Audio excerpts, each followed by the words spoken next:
Mitä mieltä jengi on maksullisista kouluista? Mä oon siis jo jonkun aikaa tuskaillut siitä, että mä en oikein tiedä, mitä mä haluan tehdä isona. Samalla tässä kavennetaan tää mekko, minkä mä ostin Fidalta. Taustatietona kauppatieteiden maisteriksi vuonna 2023. Olin samaan aikaan töissä isossa IT-firmassa, eka traininä ja sitten konsulttina. Sitten jäin pelkästään yrittäjäksi, jota on nyt tehnyt vähän yli vuoden. Sitten kaikki nämä vuodet mä oon vähän niin kuin harrastellut graafista suunnittelua ja opetellut oikeastaan kaikki ne ohjelmat, mitä siihen tarvitaan niin kuin itsenäisesti. Iso osa mun yrittäjyyttähän on ollut tää vaikuttaminen somessa. On aloittanut tämän harrastuksena, rakastan tehdä sitä. Niin eikö se olisi täydellistä, että omasta harrastuksesta saisi rahaa?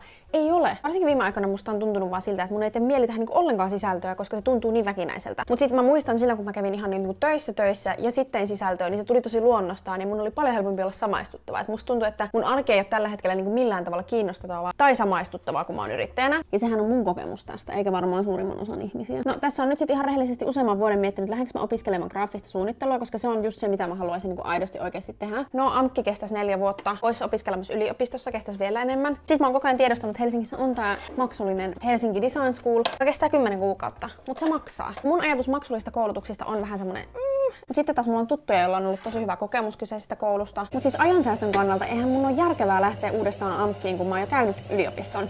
Joten mä oon siis tässä nyt hakenut töitä, mitkä mua kiinnostaa, mitkä inspiroi. Päätin hakea sinne kouluun. Sovitetaan miltä nyt. Piti saada siis vyötärö istumaan paremmin ja siinä onnistuttiin. Opinnothan alkaa siis tämän kuun lopussa ja mä en siis malta odottaa.